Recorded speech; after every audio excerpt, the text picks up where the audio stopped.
This is a graphing question from section 3.1. So let's kind of go through the steps of how this works.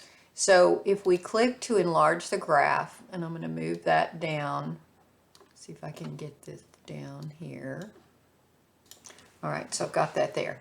So we've got three things to graph, and here x falls between -1 and 3, and there's no equals on there, so we need the line tool and we need the dotted line.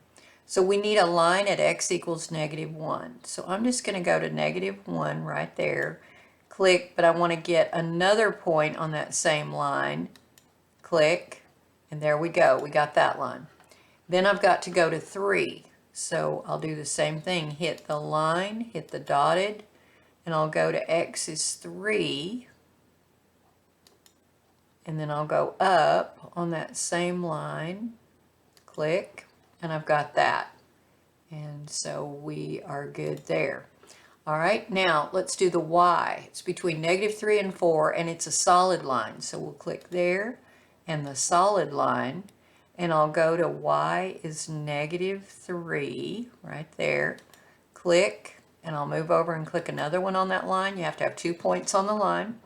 Then we'll go back and get another one, and we'll go to y is 4. So y is 4 is there, and maybe there, and then we have that one. So we know, and we know the shade, this should be shaded. That's the only part that's good right there. Now to do this one, you would change it to y equals, and or just move it over, and it's going to be a dotted line.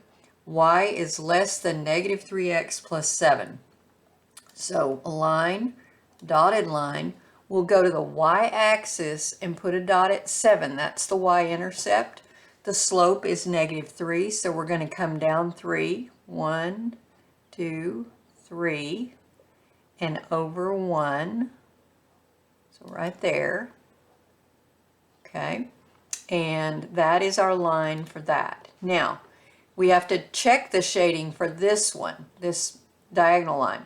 If you plug 0 for both x and y, it says 0 is less than 7. That's a true statement, and 0, 0 is right here. So we shade where it's true. That means we're going to shade inside this area. So we'll choose the bucket tool. I'll click right there.